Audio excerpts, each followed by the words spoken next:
Majid and brothers की जानिब से Next Gen EV Motors EV showroom 18 साल से कम उम्र के बच्चों के लिए बेहतरीन खूबसूरत बैटरी की गाड़ियां, जहां 35,999 से शुरू बैटरी की गाड़ियां हैं मौजूद, जिसको लाइसेंस आरसी नंबर प्लेट की जरूरत नहीं।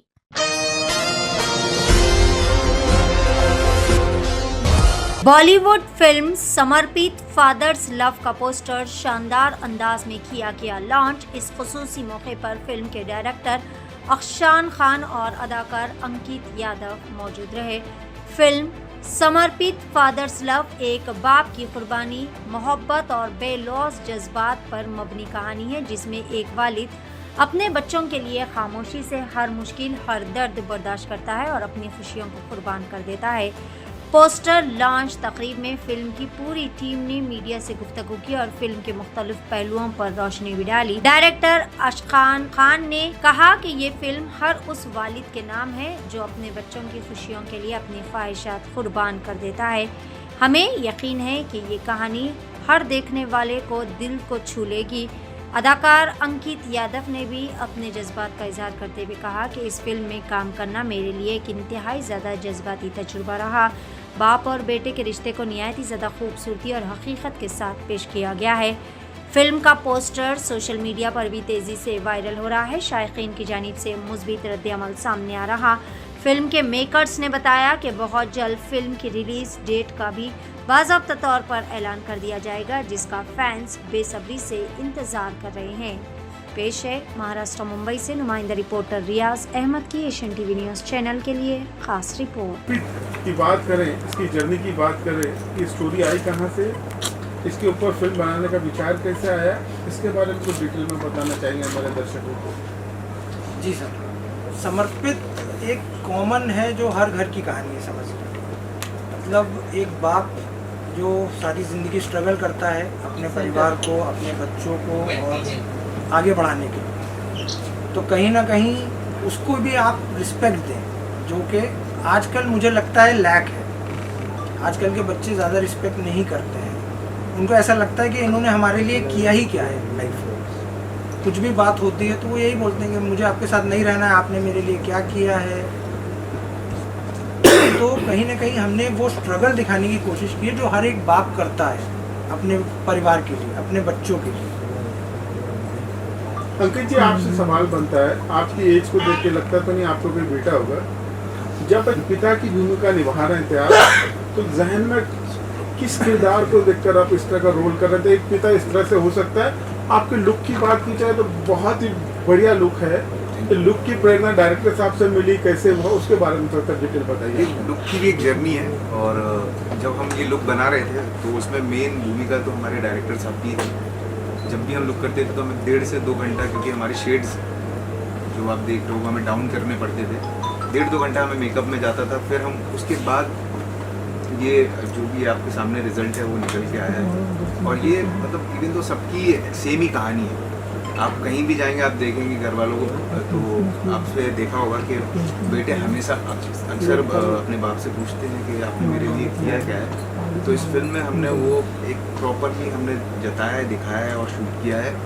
तो सर, मैं आपसे जानना चाहूँगा कि अंकित भाई, जैसे सर ने कहा कि बहुत यंग है, तो कैसे इमेजिन किया कि ये किरदार में कोई होना चाहिए, उसके बारे में वो जर्नी के बारे में अगर कुछ बताया। बंद कर दो। तो ये अंकित को मैं काफ़ी टाइम से जानता हूँ। ही is a very good artist and actor. तो मुझे कहीं ना कहीं एक ट्रस्ट था कि हाँ ये कर लेंगे। फिर हमने ट्राई किया। पहले हमने एक मेकअप आर्टिस्ट हायर किया, उसको इनका लुक दिया, तो उसमें इन्होंने अच्छा किया। ही is a very great artist. तो इन्होंने 3 टाइमलाइन प्ले की, 25 साल की, 35 से 40 ईयर्स के बीच में, और फिर 65 से 75 के बीच में फिल्म में। और सारे तीनों टाइमलाइन बहुत अच्छे से किया है इन्होंने। तो he is a very good artist and actor. Ankit, इसके अलावा जब अप्रोच किया आपको इस फिल्म के लिए, तो कभी एक्टर ऐसा सोचते हैं कि मैं बाप का किरदार कैसे निभाऊँ, इसी तरह के रोल आएंगे तो फ्यूचर में, क्या आपने ऐसा कुछ सोचा था? अगर उस बारे में कुछ नहीं, बताएं। कभी हमने ये सोचा नहीं। जो आएगा हम कर लेंगे, हमें पता है, बाकी सोचना क्या है।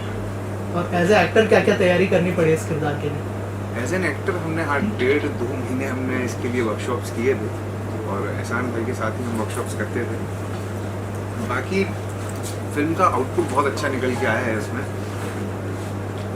इनको हमने फैट खिलाया बहुत ज़्यादा ताकि इनकी बॉडी लगे एक 80 साल के आदमी की। रोज़ पिज़्ज़ा बर्गर खिलाए। लोग अपने आर्टिस्टों को जिम भेजते हैं, हम इनको रोज़ पिज़्ज़ा बर्गर खिला रहे थे ताकि इनका वो पेट अजीब सा आए जैसे फादर्स का होता है उस एज में आके एक सर्टेन एज में। अंकित भाई, जैसे आपने अभी थोड़ी देर पहले स्टेज पे कहा कि हम लोग बहुत मतलब रोते थे जब किरदार प्ले करते थे, तो वो उसके बारे में कुछ बताइए कि ये जब जर्नी चल रही थी, शूट चल रहा था, तो आपने एज अ एक्टर क्या महसूस किया, एज अ एक्टर क्या सीखा आपने, उस बारे में भी कुछ बताया और अगर थोड़ा सा शेयर करें उस मोमेंट के बारे में। तो हमने बहुत कुछ सीखा इस फिल्म से, क्योंकि जब आप 2-3 डिफरेंट टाइमलाइन प्ले करते हो तो उसमें बहुत सारे सर्कमस्टेंसेस भी ऐसे आते हैं कि आप एज एन एक्टर कभी कभी फेल भी हो जाते हो। तो एहसान भाई का भरोसा था हमारे ऊपर, और जब हम ये फिल्म कर रहे थे तो बाखूबी हमने ये कैरेक्टर निभाया है। हमें ऐसी कोई कहीं भी परेशानी नहीं आई कि नहीं, और एक फादर के पेन को पोर्ट्रे करना, आप समझ वही मैं पूछना दैट इज़ वेरी डिफ़िकल्ट। और वो जब इंसान कोई भी करेगा तो डेफिनेटली वो इमोशनल हो ही जाएगा। आपने अपने पापा को याद किया उस समय, उस बारे में अगर कुछ शेयर करें आप, आपके पर्सनल एक्सपीरियंस के बारे में पूछ रहा हूँ। नहीं, हमारा इतना खतरनाक वाला स्ट्रगल नहीं था पापा का, बट हमने उनको याद नहीं किया। बट एक प्यार तो सबका माँ बाप से होता ही होता है, तो हम ये इमेजिन करते थे कि अगर ऐसा हमारे साथ होता तो फिर हम क्या करते।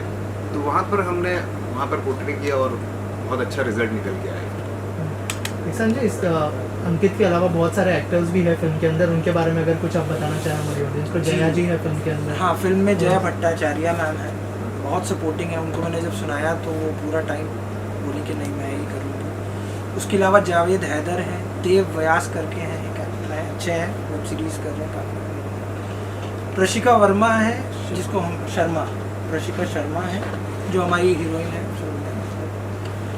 वो है। उसके बाद एक हमारे पास चाइल्ड आर्टिस्ट बहुत अच्छा था, मीत वर्मा करके, he is from Indore, he is a very good child artist. तो हमने करीबन 100 ऑडिशंस के बाद उसको सिलेक्ट किया because he portrayed, he is a very good artist. An actor is not here, if you can share something about that, मतलब busy है कि क्या है? बिजी है थोड़ा सा क्योंकि वो इंदौर में रहते हैं और इंदौर में ही उनका शूट भी है कुछ लोकल, इसलिए नहीं आ पाए। और जया मैम कहीं बाहर शूट कर रहे हैं, शी इज़ इन दार्जिलिंग, वो नहीं आ पाए।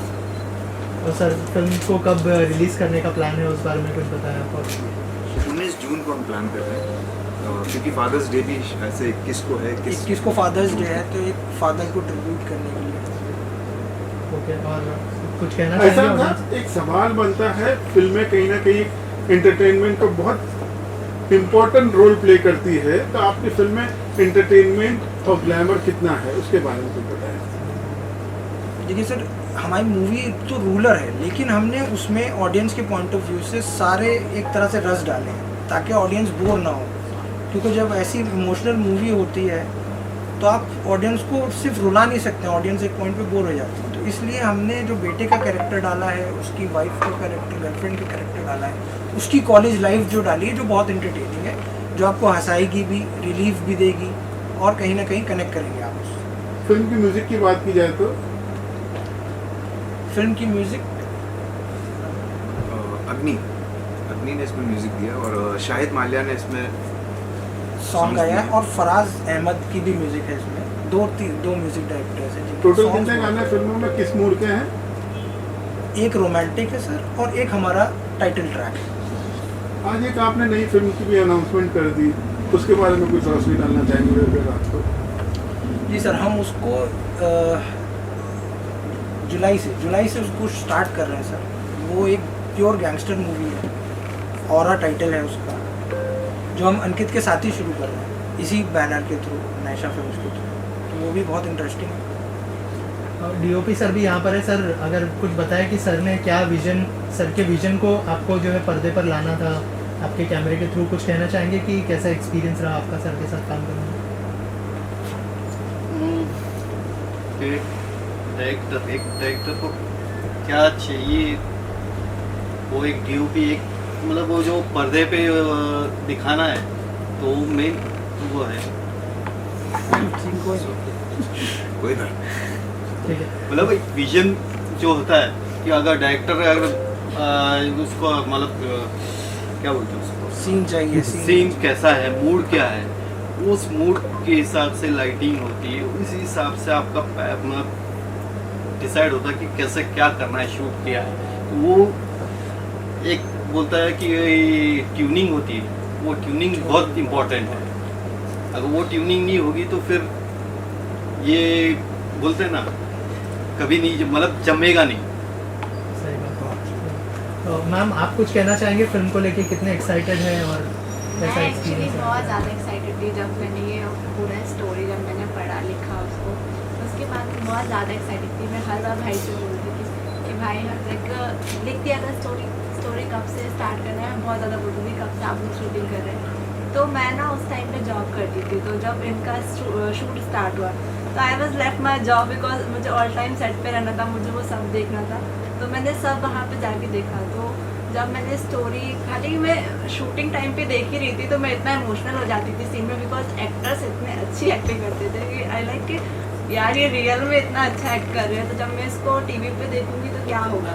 तो मैं बहुत ज़्यादा एक्साइटेड थी स्टोरी को लेके। एंड जो सीन्स है वो इतने कनेक्टेबल हैं कि आई फील कि कोई भी अगर होगा तो वो ज़रूर उस मूवी को देख के रोना आएगा ही, बिकॉज हम चाहते हैं कि आप लोग रोए वो मूवी देख के। फिल्म की पिक्चराइजेशन की बात करें तो कहाँ कहाँ पे फिल्म को शूट किया? मुंबई में है कि इसके अलावा कहीं और जगह भी शूट हुआ?